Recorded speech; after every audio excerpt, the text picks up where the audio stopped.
حضرت عمر بن عاص رضی اللہ تعالیٰ عنہ نے مصر خود فتح کیا تھا، خود فاتح تھے. حضرت عمر نے انہیں گورنر مصر بنا دیا. ان کا بیٹا ایک عام آدمی کے بیٹے کو کہنے لگا چلو اپنا اپنا گھوڑا دوڑاتے ہیں، بھلا کون جیتتا ہے. گھوڑے دوڑے، عام آدمی کا بیٹا جیت گیا. گورنر صاحب کے بیٹے نے درہ اٹھایا اور درہ اٹھا کر کے اس جیتنے والے غریب آدمی کی کمر پہ درے مارے. اس کو جب درے لگے تو بیٹے نے گھر آ کے باپ کو اپنی لہو لوہان کمر دکھائی. باپ کے دل میں بڑی قدر ہوتی ہے اولاد کی. درجے تو لوگ ماں کے بیان کرتے رہتے ہیں، لیکن جتنا باپ پیار کرتا ہے اس کا بھی تقاضا کوئی کر نہیں سکتا. والد نے جب دیکھا نا لہو لوہان ہے گردن، تو والد چیخے، روئے، اور پھر پتہ نہیں اگلے 1.5 منٹ میں اس بچے کے والد کو کیا ہوا. اس نے آنسو پونچھے اور بیٹے کو کہنے لگا میرے گھوڑے کے پیچھے بیٹھ. کہا کدھر جانا ہے؟ فرمانے لگے یہ ظلم کا دور نہیں، یہ عمر کا دور ہے. ہاں ایسی بات ہے کوئی جو مرضی کر جائے؟ بیٹھ میرے گھوڑے پہ. آدھی رات کے وقت پہنچے مدینے اور باہر جا کے وہ آدمی پکارنے لگے، کہنے لگے عمر باہر آؤ، نکلو خوابگاہ سے. جب غریبوں پہ ظلم ہو تو پھر حکمرانوں کو سونے کی اجازت نہیں ہوا کرتی. باہر آؤ. فاروق اعظم آدھی رات کو اٹھ کے آئے. کیا ہوا؟ کہا عمر دیکھ، یہ بیٹا جو میں نے اپنے منہ کے نوالے کھلا کھلا کے پالا ہے، ذرا میرے لال کی پشت دیکھ. تیرے دور حکومت میں یہ حال ہوگا. حضرت فاروق اعظم نے کہا جاؤ بلا کے لاؤ فاتح مصر کو. حضرت عمر بن عاص بیٹے سمیت آئے. جناب فاروق اعظم فرمانے لگے مجمع میں کھڑا کر کے، فرمایا کیوں مارا تو نے اس کو؟ گردن جو گئی. فرمایا تو گورنر کا بیٹا تھا اس لیے مارا ہے؟ اس غریب آدمی کے بچے کو کہا درے پکڑ اور گورنر کے بیٹے کو اس کے سامنے مار، اور اتنے مار کے اسے سمجھ آئے.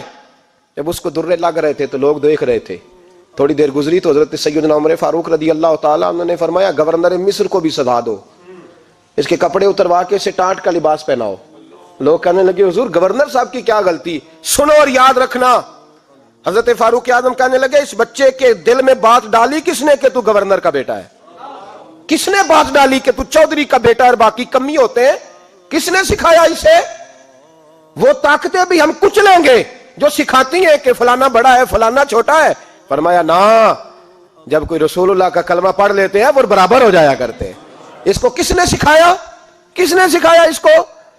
گورنر کو بھی. اور پھر حضرت عمر نے تاریخی جملہ کہا حضرت عمر بن عاص کی طرف دیکھ کے، فرمایا جب اللہ نے ان لوگوں کو آزاد پیدا کیا تم نے کیوں غلام بنا لیا ہے؟ جب رب نے آزاد پیدا کیا تم نے کیوں غلام بنایا ہے؟ عزیزو یاد رکھو جب انصاف کا بول بالا ہوتا ہے پھر کوئی آدمی ڈرتا ہے. یہاں انصاف نہیں ملتا. اور میں آپ خود ایک بات یاد آ گئی. حضرت عمر کا زمانہ تھا تو غسان کے بادشاہ نے کلمہ پڑھ لیا. جو لوگ غریب کہلاتے ہیں نا وہ ذرا میری بات پہ زیادہ توجہ کریں. غریبوں کو سنانے لگا ہوں، غریب ذرا توجہ کریں. غسان کے بادشاہ نے اسلام قبول کر لیا اور اسلام قبول کرتے ہی وہ آئے حج کرنے. حج کے بعد فارغ ہوئے تو ایک نفلی طواف کر رہا تھا غسان کا بادشاہ شاہ غسان.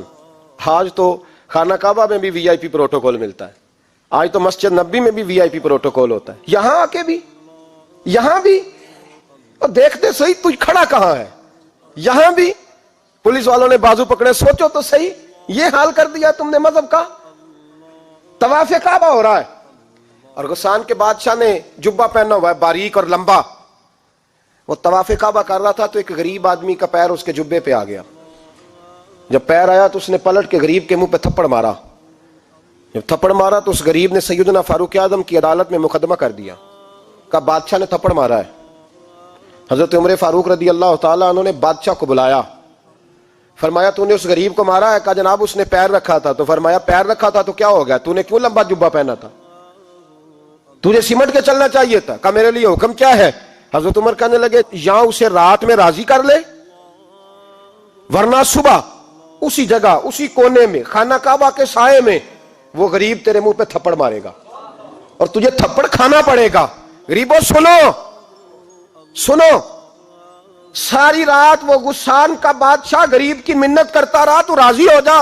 غریبوں تم سے شکوہ ہے، تم 2-4 لاکھ پہ راضی ہو جاتے ہو. غریبوں تم سے شکوہ ہے، تم انصاف ہونے نہیں دیتے.